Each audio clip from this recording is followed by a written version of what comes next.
That's why I need people like Ezra Klein to tell me that deregulation is the way to go. Look, guys, look at Austin. The housing costs are 5 times higher than they were 10 years ago. Fucking dumb fuck. Democratic voters prefer populism over abundance. This is like the funniest shit. Mike was right again. By the way, chat, I just had a 2-hour conversation with someone offline about this exact point, and they were like, lefties they're f***ing up by attacking abundance. It's gonna be so popular. And I'm like, no, it's not. And to have this poll, I want to DM this person this poll and just be like, I was right, LOL. Could you summarize what abundance is real quick? I'm unfamiliar. Basically, abundance is a movement to refresh neoliberalism in the Democratic Party, which is basically the idea that what we need to do is reduce regulations and give money to rich real estate developers with tax breaks, and that'll solve the housing crisis. And that the main problem we have in our society is things like environmental regulations, organized labor, environmental groups, and like, you know, regulations. So if we repeal regulations and we target organized labor and environmental groups, that will get us abundance. That's what it means. So it's basically just republicanism. It's like 1995 Republican Party. Democratic voters prefer a populist message over one that focuses on an abundance agenda, according to a new poll by Demand Progress. On the economic front, some elected officials like Jake Auchincloss would embrace a vision of the abundance agenda that liberal writers Ezra Klein and Derek Thompson lay out in a new book titled Abundance. Klein gave voice to the abundance argument at a policy retreat for Senate Democrats this month. Look at how these centrists get shoved down people's throats in DC. Do you think I would be given a voice to the abundance argument? Do you think Hassan would be able to give voice to the populist argument at a Senate retreat? Think about that. Other party leaders would have focused their energy on challenging President Trump on the populist front. Think of Senate Minority Leader Chuck Schumer trying to dare Republicans to vote against tax cuts for billionaires. Oh my God. Chuck Schumer, guys. The survey of 1,200 registered voters by Demand Progress, a progressive advocacy organization, was designed to supply some hard data for the debate. It defined the abundance argument by starting off with this sentence: the big problem is bottlenecks and make it harder to produce housing, expand energy production, or build new roads and bridges. The populist argument was described as, the big problem is that big corporations have way too much power over our economy and our government. 55.6% of all voters preferred the populist argument, compared to 43.5% who said they would be more likely to vote for a candidate who offered the abundance argument. So in other words, Republicans like it. Left-wingers and independents like populism. The preferences were even stronger among Democratic and independent voters. 47.2% of Democrats reacted positively to the populist argument, compared to 39.6% for Republicans. It was 55.4% for independents. Given a direct choice, 59% of Democrats preferred the populist argument, compared to just 16.8% liking the abundance one. What these voters want is clear: a populist agenda that takes on corporate power and corruption. Now, here's the thing. I want to give an olive branch to people who think that there is some sort of argument here. I think that politically, the thing that matters is actually producing housing and expanding energy production and new roads and bridges. But people have to know you did it. It can't just be like, oh, this just kind of happened in the ether. You have to have your face on every single bridge saying, this is Mike's bridge. Mike from PA's bridge. Every time someone goes into a fucking building, people should know you helped build that fucking building.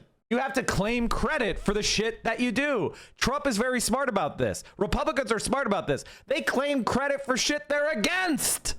So what matters is obviously the material conditions. But people have to actually connect that improvement with you, not just think they did it. It's like when a boomer tells you, I paid for my own college. And it's like, well, the state paid for 90% of tuition for boomers and now only pays 20% of tuition for millennials and Gen Z. So yeah, boomers paid their tuition, but 90% of their tuition bill was paid by the state before they ever got it. So they think they paid for it all, when in reality, they paid for 10%. But in their mind, they're an independent, I am a self-reliant, independent individual. And it's all bullshit because they don't actually understand that it was very cheap because the state was paying for it. The important thing to understand about abundance is it's the attempt to finally destroy the New Deal once and for all. Things like organized labor, things like regulation. There are good regulations. There is times when organized labor is doing a bad thing. Like, these are real problems that do exist. which is why we need to have national plans. That's why we shouldn't have so many veto points all the time. And we shouldn't have this obsession with localism. There's this like pseudo-anarchist obsession with small. Small doesn't equal good. Justice is justice. Smallness isn't justice. Vetoes aren't inherently justified. We should operate for the collective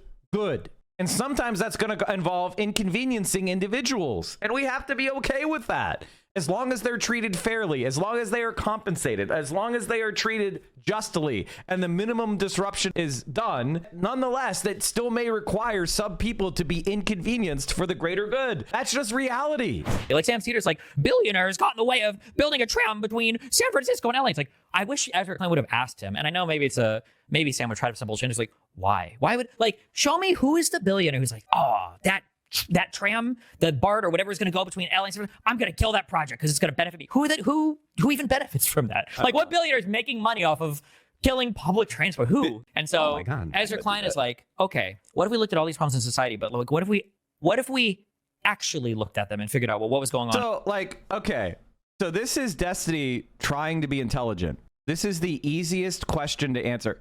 Now, he asked this question in the ether, supposedly this is supposed to be hard, right? Like, Destiny fans, you know that they're dumb as fuck, right? In fact, here's the Fresno Bee. Elon Musk's hyperloop idea was a ruse to kill California's high-speed rail project. This was news to me when Paris Marks, a technology writer from Canada, wrote about Musk for Time magazine and posted on Twitter Thursday. He quotes Musk's official biographer as the source. Happy to have this confirmed. The goal of Hyperloop was to get California's high-speed rail canceled. Musk and the Kochs both trying to halt a transition away from automobiles. Musk joins a long list of conservative politicians who have disrespected the California high-speed rail project. He's just inferior. He's stupid.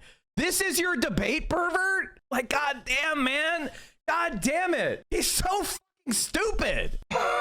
It's a conspiracy that the Koch brothers, the billionaire heirs of an oil and gas lobby, and Elon Musk, a scumbag electric vehicle entrepreneur, wanted to block alternatives to their transportation. Wow, I can't believe it. Instead of just like having this transcendental boogeyman, okay, for the conservative side, it's the deep state, and for lefties, it's the billionaire thing.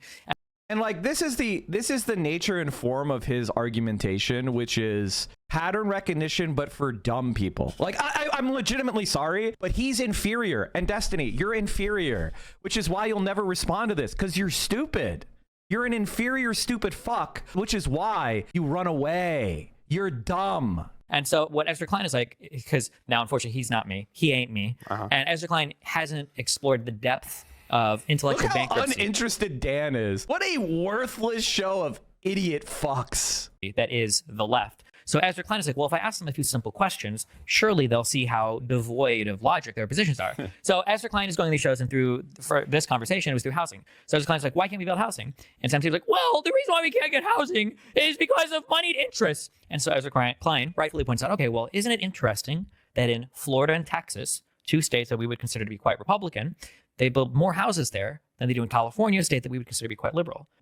The answer is that Texas, I don't know if you know this, is flat, low-value land, and the government spends billions subsidizing sprawl and highway construction. You dumb fuck. Whereas in California, LA, I don't know if you know, the LA basin is completely full of sprawl. So to sprawl more, you'll have to cross the mountains. You'd have to build massive highway infrastructure, which is already overloaded in LA. There's massive fucking congestion. You're stupid. You're stupid. LA cannot fix its housing crisis by sprawling into the desert. It has to densify and build public transit. And that's not going to happen from Texas tract housing construction, you fucking worthless idiot. How is this a hard question to answer for anybody with a functioning brain? He's stupid. The reason why people like me are so important and my copycats, okay, like Ezra Klein are so important, is because you need somebody to advocate for less obtrusive regulations or intrusive regulations who aren't just deregulate retards, right? Like Sam Cedars, like, but he used an R slur. What a worthless idiot. I mean, the one example he gave was high-speed rail. And the thing is it's like, is high-speed rail impossible to build? How much high-speed rail has China built since 2008? Isn't that when the referendum was? Since the first high-speed rail opened in 2008, China has built a massive high-speed rail network that is significantly larger than the rest of the world's combined. By 2020, the network reached a total length of 23,500 miles. Estimates for total HSR length in 2024 range from 48,000 kilometers to 49,000 kilometers. So since 2008, China has built 49,000 kilometers of high-speed rail. California can't build one stretch of 500 miles. But, you know, I could already hear the centrist response. Well, that's because China just bulldozes people's rights. It doesn't care about the environment. Okay, good point. It's not a good point, but let's just say, well, how about Spain? Spain has 2,469 miles of high-speed rail. Oh. Spanish high-speed rail network is the longest high-speed rail network in Europe with 3,973 kilometers and the second largest in the world after China's. Oh, I guess it's not impossible to be a liberal, quote, society and also build high-speed. I guess it's not hard after all. Anyway, I'm sorry, but god damn it, dude. That's why I need people like Ezra Klein to tell me that deregulation is the way to go. Look, guys, look at Austin. The housing costs are 5 times higher than they were 10 years ago. Fucking dumb fuck.